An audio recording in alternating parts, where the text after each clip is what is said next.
Good evening. I'm Ron Burgundy, and this is what's happening in your world tonight. Line and bring in that first guest. We do have Ross Chastain lined up. Let's Ross, get at her. Ross, what's going on? Are you in Iowa tonight, or what are you doing?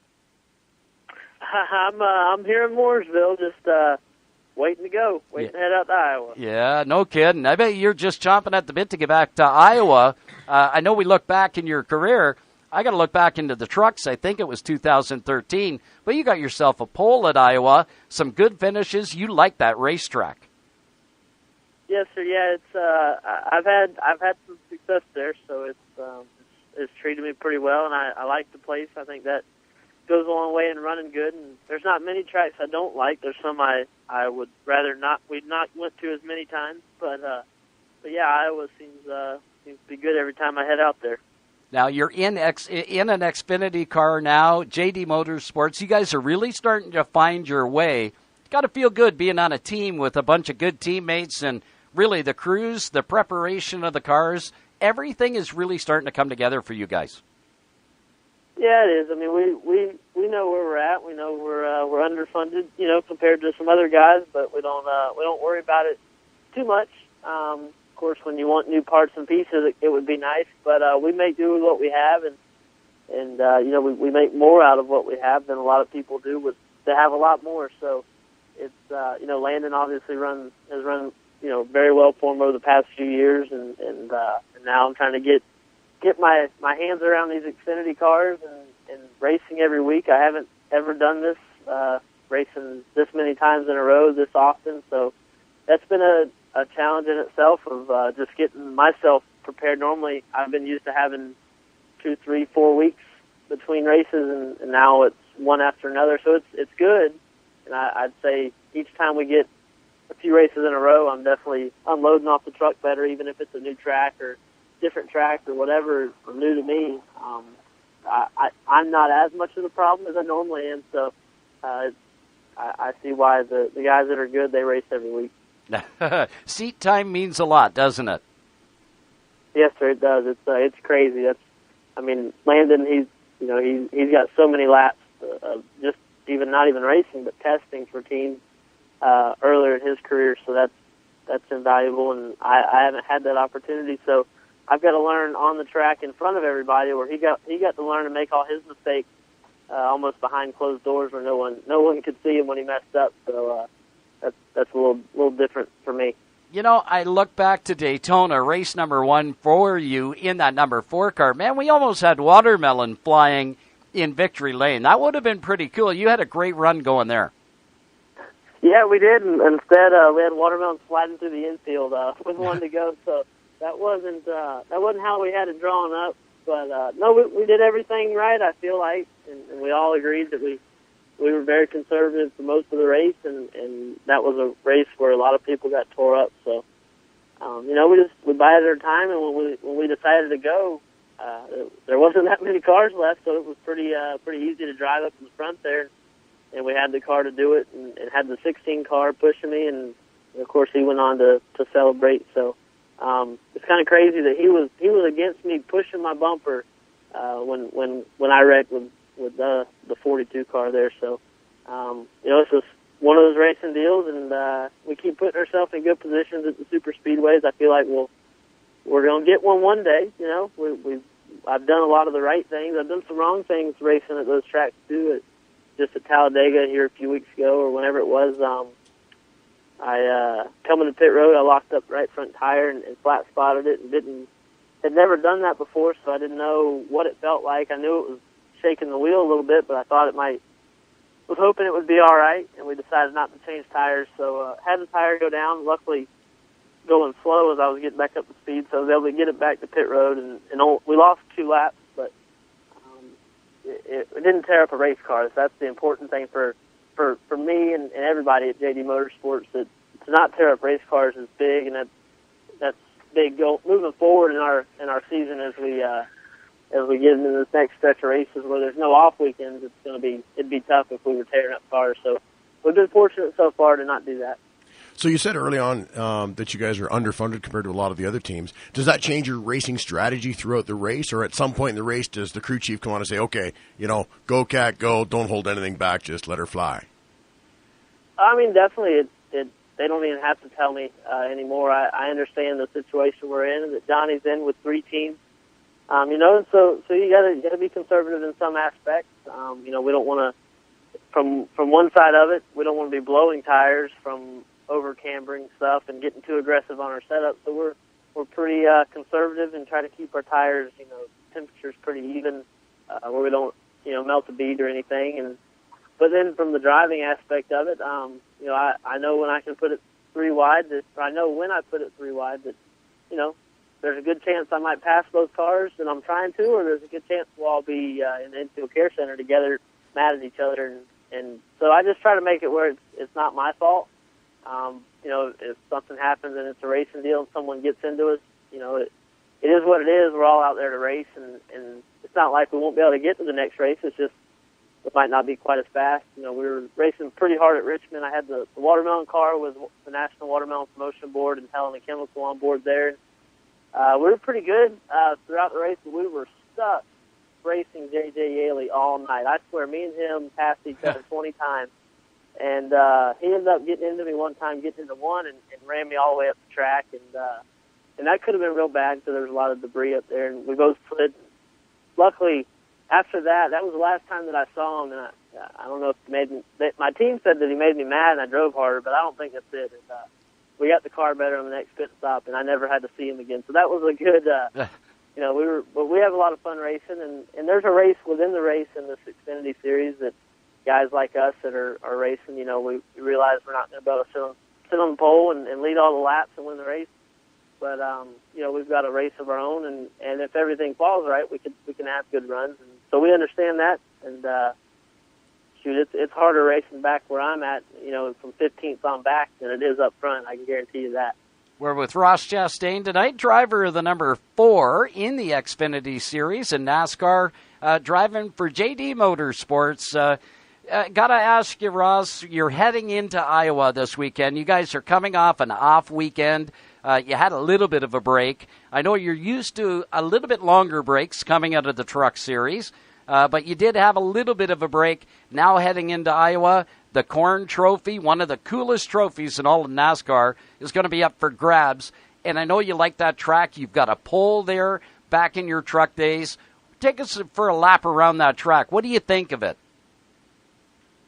I like it. It's pretty flat track-wise, and the surface is getting pretty wore out. So in the Truck Series, we were right around the bottom, especially when I had success there, just cover up that bottom. I think it's a white line around the bottom at the apron, and just try to cover it up with the body of the car as much as you can, and don't hit it with the tires. And but in the turn one, you can get a really good arc, and there's a lot of speed to be had there if you can just kind of maintain it on your entry, but get through the center and up off of 2 pointed the right spot. And that's where I've found a lot of my speed there is through 1 and 2 and across that bump.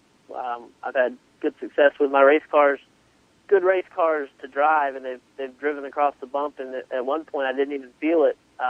In an entire race weekend, I really couldn't even tell the bump was there. And the next time I went back, we weren't quite as good, and I could definitely feel the bump again. So, but and then the getting down into turn 3 is quite a bit flatter. You have to drive it quite a bit shallower, and I haven't ever found anything down there as far as where I feel like I'm better than anybody else. I just kind of can maintain with everybody down at 3 and 4, and maintain up off of 4.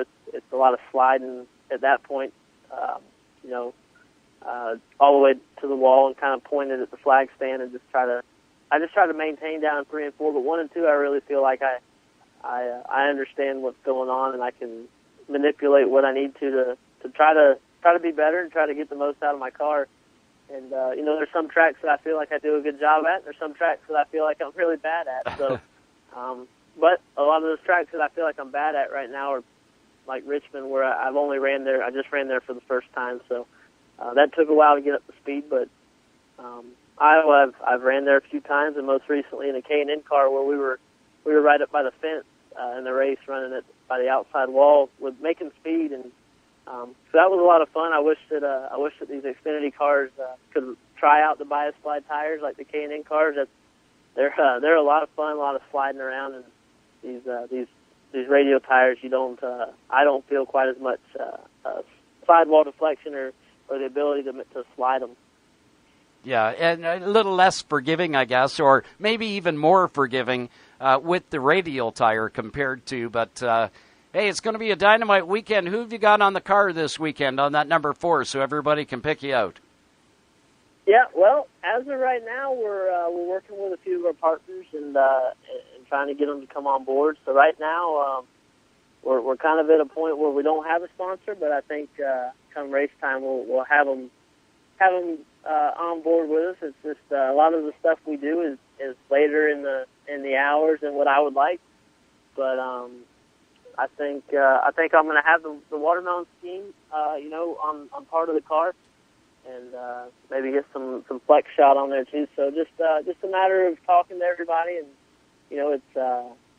it's summertime, and watermelons they're shipping the watermelons out of Florida right now. So they're coming fresh out of the state of Florida. So it's cool to be a part of the summertime promotions we have with all the watermelons. We did a big promotion at Richmond to kind of kick off summer a few weeks ago, and had a bunch of watermelon queens there, and did a bunch of giveaways. We gave away 400 watermelons at one of our store promotions, so that was really cool.